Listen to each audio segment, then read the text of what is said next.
Mr. Speaker, pursuant to Clause 2A.1 of Rule 9, I seek recognition to give notice of my intent to raise a question of the privileges of the House. The form of the resolution is as follows. Recognized. Censuring Representative Ilhan Omar of Minnesota. I see what she's going for there. Yeah. Or she honestly doesn't know because she didn't pay attention to geography. I'm not sure, but that is Marjorie Greene, and she was, as you saw, talking about Ilhan Omar, and based on a completely purposefully mistranslated version of a speech that the Congresswoman gave, and wants to censure her. Now, censuring is what she is trying to do on the floor of the House. She would love to go much further than that, as she will explain on Twitter. Today I introduced a censure resolution against Ilhan Omar. And the reason why I did that, and I'll just say this, censure is not going far enough. If it were up to me, we would expel Ilhan Omar and deport her out of the United States. Her comments are outrageous. She's acting as a foreign agent within our very government. She said the U.S. government will only do what Somalians in the U.S. tell them to do. They will do what we want and nothing else. They must follow our orders, and that is how we will safeguard the interest of Somalia. She also said, for as long as I am in Congress, Somalia will never be in danger. Its waters will not be stolen by Ethiopia or others. Sleep in comfort knowing I am here to protect the interest of Somalia from inside the U.S. system. Ilhan Omar needs to be censured, but censure is not enough. I'm telling you right now, she is acting as a foreign agent on behalf of a foreign country. So first of all, I'd like to give some credit to the Congresswoman for mostly pronouncing those words correctly. So she clearly prepped for that. Kudos to the Congresswoman, but that's insane. Not only because the quotes that she read are not anything that Ilhan Omar has ever said, but even if she had said those things, you cannot deport an American citizen, you ignorant monster.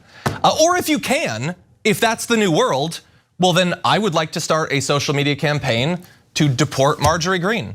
And I know what you're thinking, where would we deport her? She's not from another country. I don't care, we're in bizarro world now. There are any number of planets where I think she would be quite comfortable. Deport Marjorie Greene. See, this is the crazy world that they want us to live in. And I want to go to the actual comments that Ilhan Omar made. We're gonna get to the politics of this and all that. But here's a little video that contrasts what right-wingers are lying about what she said and what she actually said. Take a look at the gap here. The translation on the clip claimed that she said this: the US government will only do what Somalians in the US tell them to do. They will do what we want and nothing else. They must follow our orders, and that is how we will safeguard the interest of Somalia. Now, CNN translated her speech. Here's what she actually said. Quote, the United States government would do what we tell them to do. We need to have confidence as Somali people. We live in this country. This is the country that we pay taxes in.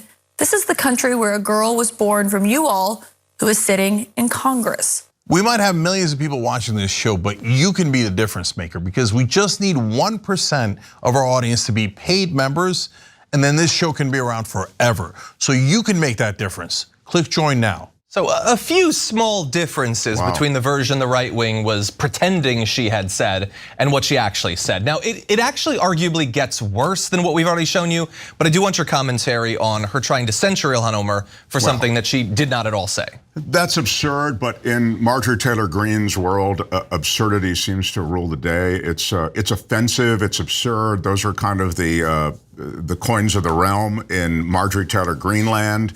It's a fact that even if the utterances that Marjorie Taylor Greene read through, which were completely twisted, as we've just seen, even if those were accurate, I don't see any reason to censure her. I don't see any reason, so the Ilhan Omar censure, I think is bankrupt, even with this twisted, ridiculous, made-up quote. But Marjorie Taylor Greene shouldn't be even in Congress on a tour. She's offensive, she's grotesque, and she deserves not to get any media oxygen whatsoever. Yeah, it's so fascinating. Like George Santos got booted. He lied like like a crazy person to get into office. And then in office, he was kind of just a regular corrupt politician. Marjorie Greene is a monster. She's one of the craziest people that's ever served in government, and yet she remains. And I'll get to how she is even more guilty than she might already seem in this case. Because of course, you can't call for the deportation of a US citizen. Someone who's been a citizen since they were, I believe, 12 years old. For 2.5 decades, she's been a citizen. And you think you get to deport her. Gee, I wonder why you think that you get to make that call. And no matter how many decades of her life Ilhan Omar spends in this country, she will never truly be an American citizen. I wonder why that is.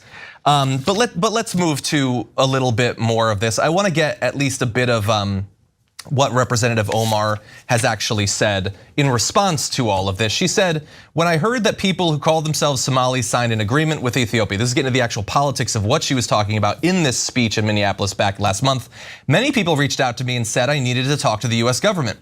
They asked, what would the US government do? My answer was that the US government will do what we tell the US government to do. That is the confidence we need to have as Somalis.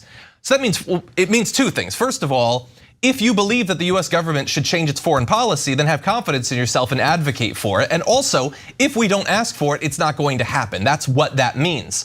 But I want to broaden this to a different context. Here, this is about a water dispute involving Somalia and a breakaway section and Ethiopia and all of that. But the point that Marjorie Greene seems to be making is, if you advocate strongly for our approach to a different country to shift based on what we here believe, if you theoretically share like an ancestry with another country or a kinship, and you care enough about that other country that you want to change our policies towards it, that you deserve to be deported, I am assuming she means that only in the case of Somalia. Because if she believes that like people who theoretically might have family in Israel or might be Jewish by descent or something care strongly about what happens in that country, I don't think she would want them deported for trying to lobby the US government on its policy towards the region. Does anybody believe that? Or is it just a thing that would be allowed? Or if you care about Finland or something and you're Finnish, you can advocate for a foreign policy there. But it's Africa, suddenly it's different. Of course, it's ridiculous, but that is 100% what she means, and it's based purely in her racism. She's talking to her constituency, and that's who she should be talking to. She's representing them. That's why she's a representative. That's the way it works. Yeah. I want to end with one more, like if we need an indictment of like Marjorie Greene, I don't think that we do, but one more. So that happened yesterday. She read something online that she liked the sound of, didn't care to look into whether it was true, and turned what should have just been a retweet, a boneheaded, conspiracist, racist retweet into action on the House floor. And you might think that's as bad as it can get, but actually it gets worse, because that was yesterday. And she was debunked, she was mocked online, she was like viciously attacked, as she should be, for doing this. This morning, she tweeted, "Thank you, Representative Finstad, for co-sponsoring my resolution to censure foreign agent Ilhan Omar." She's still pretending that that's what Representative Omar said. Wow. She knows that it's not. She doesn't care. She's lying to her constituents, she's lying to her followers on social media because she cares more about her hatred for a prominent, outspoken woman of color than she does about the truth. And she's seen it work, honestly, John, she's seen it work. I mean, just pounding away with the lie has sort of now been the new MO on the right. Yeah. So sadly, it works. Well, and they censured Representative Tlaib. Thank you. There's sort of a pattern to what Marjorie Greene is advocating for here. I'm not smart enough to figure it out. Maybe we can get Congresswoman Greene on the matter. But anyway, it's ridiculous. Thankfully, with it being so thoroughly and obviously debunked, it shouldn't go anywhere. But they have control of the House, so honestly, who knows?